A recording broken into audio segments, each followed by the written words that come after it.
آج آپ جس شخصیت کے لیے دشانی صاحب کے لیے آپ کا مقصد وہی ہے صوبائی سطح پہ کہ جمعیت علماء اسلام ان کے ساتھ اتحاد کرے، ہاں، قاری یوسف صاحب کے ساتھ قاری ہو جائے اور یوسف صاحب نیچے کے ساتھ دشانی صاحب کا ہو دشانی جائے۔ صاحب ہوں۔ اس میں کوئی حرج نہیں ہے، آپس میں بات چیت ہو سکتی ہے۔ اگر تو ایسے ہو جائے تو دونوں سیٹیں جو ہے نا مذہبی حلقوں کے نام ہو جائیں گے، اور میرے خیال میں بہت فائدہ مند بات بھی اگر تو اس کے اوپر آپ کا تجزیہ کیا ہے اور آپ کی رائے کیا ہے کہ اگر ایسے ہو جائے تو ممکن ہے، اگر نہیں ہو رہا تو پیچھے کیا ایسی ریزن ہو سکتی ہے؟ ہمیں تو بڑی خوشی ہے اگر اس طرح کا صورتحال پیدا ہو جاتی ہے کہ سیٹیں دونوں، بلکہ بٹگرام کی 3 سیٹیں ہیں، ایک قومی اور 2 صوبائی کی، اور وہ تینوں ہمارے حلقے کے پاس آ جاتی ہیں، ہمارے لوگوں کے پاس آ جاتی ہیں سوچ اور فکر کے اعتبار سے، تو یہ اچھی بات ہے۔ تھوڑا سا دیکھیں، ہمیں دیکھنا پڑتا ہے کہ آپ دیکھیں جمعیت علماء اسلام کی جماعت اور اس کے ورکر اور اس کی قیادت کتنی فراخ دل ہے، اور دوسری طرف سے کیا رویہ ہمارے ساتھ ہوتا ہے کہ تو اس لیے اگر اس طرح کی صورتحال بٹگرام کے حوالے سے بنتی ہے تو اچھی بات ہے۔ وہاں کی علادہ اصل میں ہمارے ضلع کے اندر جو جماعتیں ہوتی ہیں وہ اپنے ضلع کے حوالے سے تمام مشاورت کے لیے بااختیار ہوتی ہیں، تو وہ اپنی وہاں پہ جو بھی مشاورت کریں اور اس سے صوبائی جماعت کو آگاہ کریں تو ضرور اس حوالے سے پیش رفت ہو سکتی ہے۔ بالکل، دیکھیں جیسے اگر خانوں کے ساتھ اتحاد کیا جا سکتا ہے تو اس کے بجائے اگر تھوڑی بہت کیونکہ دونوں کی طرف مفاد دونوں کا ہے، مطلب قاری صاحب کو بڑی سیٹ اللہ کرے مل جائے اور نیچے والی اگر اس میں چھوٹی سیٹ پہ اتحاد ہو جائے تو میرے خیال میں خوشائند بھی اور پورے پاکستان کے مذہبی حلقوں کے لیے بھی میں بہت۔ آپ سے بات کی، اس میں فرق ہے رویوں کا۔ جیسے ابھی آپ نے مولانا صاحب آپ کی بات کاٹ رہا ہوں کہ معذرت، جیسے راشد محمود سمرو صاحب ابھی پچھلے دنوں گئے اورنگزیب فاروقی صاحب کے پاس، وہاں پر جا کر انہوں نے دی رہے، تو میرے خیال میں اگر وہاں ان بڑے حضرات ہیں نا، بڑے لوگ ہیں،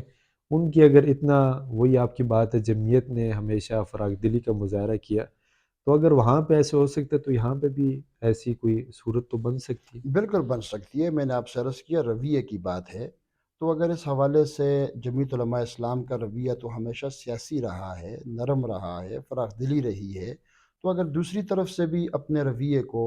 فراخ دلی کے ساتھ وہ جمعیت علماء دیکھیں، یہاں ہم سب کو معلوم ہے کہ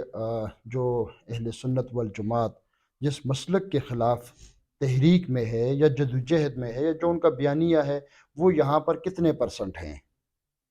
تو یہاں کہ میں کیا کہہ سکتا ہوں اب اس بالکل، پہ، یہاں پہ وہ چیز نہیں ہے تو نہیں ہے۔ آپس میں تو کم تو از کم تو یہاں پر اتحاد ساری ہونا چاہیے۔ یہاں پر ان کی ساری قوت بالکل کا اگر مقصد صرف جمعیت کو نیچا دکھانا ہوگا، کمزور کرنا ہوگا، اور اس کی ساری قوت اسی کے خلاف استعمال ہوگی، تو پھر الیکشن میں اتحاد کی بالکل فضا تو نہیں بن بالکل پائے گی۔ بالکل، یہ آپ کی اس بات لیے ٹھیک ہے۔ رویے کے اندر میرا کہنے کا مقصد یہ ہے کہ ان کو تبدیلی لانی ہوگی، بالکل فراخ آپ، دلی کے ہاں، ساتھ نہیں جماعت نہیں، کے ساتھ ملنا ہوگا۔ ہمارا کاز ایک ہے، ہمارا نظریہ ایک ہے، ہماری فکر ایک ہے، تو آپس میں مل جل کر ہر موقع پہ جب ہم چلیں گے تو الیکشن کے موقع پر بھی ضرور اس کا اثر بالکل پڑے گا۔ مولانا صاحب آپ نے بہت اچھی بات کی، اور یقیناً پورے پاکستان کی آواز ہے یہ بات کہ جس انداز سے آپ نے یہ بات کی کہ ہر موقع پر اتحاد ممکن ہے، ہو سکتا ہے، اور دوسری بات ہے کہ یہاں پر بھی یہ ہونا چاہیے، اور آپ نے جیسے کہا کہ بالکل اگر اس پہ کوشش کی جائے تو ہو سکتا ہے، اور اللہ کرے کہ ایسے ہو جائے۔ اور مولانا صاحب، آپ کو میں بتاؤں، ہمارے مانسہرہ کے اندر یہ واحد ضلع ہے پورے پاکستان کے اندر جہاں پر 10 محرم کے جلوس پر پابندی ہے، اوپن کوئی جلوس یہاں پہ نہیں نکل سکتا، اچھا، اور یہ پابندی کی بیس اور بنیاد جمعیت علماء اسلام کے اکابر، ہمارے بڑے علماء کرام، ان میں آج موجود جو اس وقت معاہدہ ہوا تھا، آج کے ہمارے ضلعی امیر اور صوبائی سینئر نائب امیر مولانا سید ہدایت اللہ شاہ صاحب موجود ہیں، باقی مولانا غلام نبی شاہ صاحب، بلکہ حضرت قاضی خلیل احمد صاحب، یہ سارے بزرگ ہمارے یہ موجود ہیں۔